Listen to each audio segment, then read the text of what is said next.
नमस्कार। आज देश की तमाम फटाफट खबरों में आपका स्वागत है। खबरों के लिए आपसे निवेदन कि आप हमारे चैनल को सब्सक्राइब कर सकते हैं। तो बढ़ते हैं खबरों की ओर। बिहार में जनता दल यूनाइटेड और बीजेपी का गठबंधन जल्द ही टूट सकता है।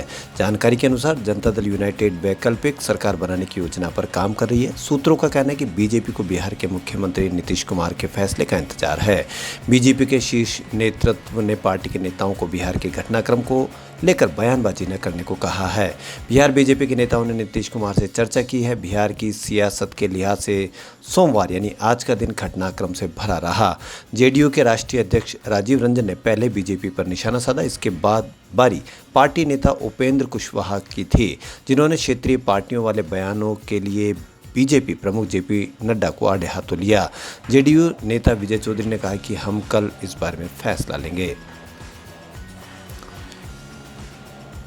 एकल मुकाबलों में लक्ष्य सेन और पीवी संधू के बाद अब भारतीय पुरुष जोड़ी ने भी कमाल कर दिखाया है।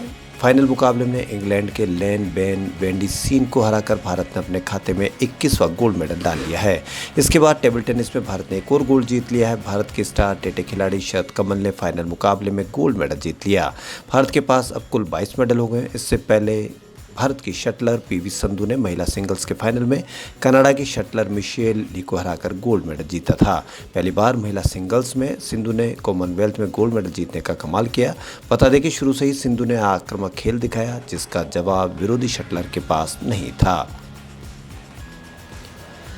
दिल्ली के मुख्यमंत्री अरविंद केजरीवाल ने मुफ्त बिजली, पानी और इलाज के मुद्दे को लेकर बीजेपी पर हमला बोला। दुनिया में 9 ऐसे देश हैं जहां स्वास्थ्य सुविधाएं पूरी तरह मुफ्त है। 16 देश ऐसे हैं जहां बेरोजगारी भत्ता दिया जाता है। आज आज़ादी के 75 वर्ष हो गए और हम लोगों को मुफ्त बिजली, पानी, शिक्षा, स्वास्थ्य की सुविधाएं नहीं दे पा रहे हैं।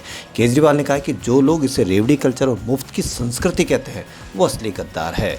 जो उद्योगपतियों का कर्जा माफ करते हैं वो असली गद्दार है। केजरीवाल ने केंद्र सरकार पर हमला करते हुए कहा कि इन्होंने पूरे देश में खाने पीने की चीज़ों पर जीएसटी लगा दिया है, लेकिन देश के कुछ चंद लोगों को इन्होंने टैक्स माफ कर दिया है। केजरीवाल ने कहा कि दुनिया के 39 देश ऐसे हैं जो अपने बच्चों को फ्री और अच्छी शिक्षा देते हैं। अरविंद केजरीवाल ने कहा कि दोस्तों के बैंक के कर्जे माफ करना देश के साथ गद्दारी घोषित किया जाए, इसके लिए कानून बनाया जाए।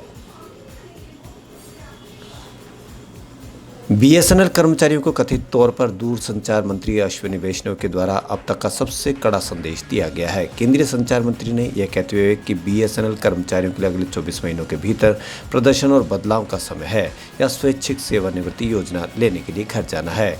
इस पर एटक ने नाराजगी जाहिर की। दूरसंचार मंत्री अश्विनी वैष्णव के इस बयान का all India trade union Congress ने विरोध किया है।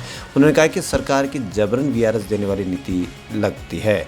इस तरह सरकार बीएसएनएल कर्मचारियों को परेशान करने का काम कर रही है। एटक का कहना है कि केंद्र सरकार ने लगातार बीएसएनएल को बदनाम करने का काम किया है। एटक का कहना है कि कोई यह नहीं भूल सकता कि ये बीएसएनएल के कर्मचारी थे जिन्होंने 2018 में केरल में बाढ़ आने पर संचार चैनल खुले रखे थे। अतः एटक की मांग की है कि दूरसंचार मंत्री ये साफ करे कि सरकार बीएसएनएल के साथ खड़ी है, बजाय इसके कि बीएसएनएल कर्मचारियों को नियोक्ता की शक्तियों के प्रयोग में धमकियां दे। विपक्ष के विरोध के बावजूद केंद्र सरकार की ओर से बिजली मंत्री आर.के. सिंह ने बिजली संशोधन बिल लोकसभा में पेश किया। इसके विरोध में शिरोमणि अकाली दल ने प्रधानमंत्री को चिट्ठी लिखी थी। आप इस बिल को पेश मत कीजिए। शिरोमणि अकाली दल का कहना है कि बिल बिना स्टेक होल्डर की सलाह के लिए लिया गया है। केंद्रीय मंत्री आर.के. सिंह का कहना है कि बिल किसान विरोधी नहीं है। अगर कोई राज्य किसान की मदद करना चाहता तो सब्सिडी देना चाहता तो इसका कोई विरोध इसमें नहीं है। उन्होंने कहा कि जो लोग बिल का विरोध कर रहे हैं उन्होंने बिल को अच्छी तरह से पढ़ा ही नहीं है। वैसे विपक्ष के विरोध को देखते हुए बिजली सुधार संशोधन बिल स्टैंडिंग कमेटी को भेजना फैसला किया गया है। इससे पहले बिजली मंत्री आर.के. सिंह ने शुक्रवार को बताया था कि बिजली की बढ़ती मांग के बीच कुल बिजली उत्पादन में अक्षय ऊर्जा का योगदान 25 से लेकर 29% रहा है। बिजली मंत्रालय ने एक बयान में कहा है कि बृहस्पतिवार शाम को हुई बिजली और नवीन एवं नवीनीकरणीय ऊर्जा मंत्रालय के लिए संसदीय सलाहकार समिति की बैठक में मंत्री ने यह जानकारी दी। राजस्थान जयपुर की यूनिवर्सिटी में कई दिनों से कई काम चल रहे हैं।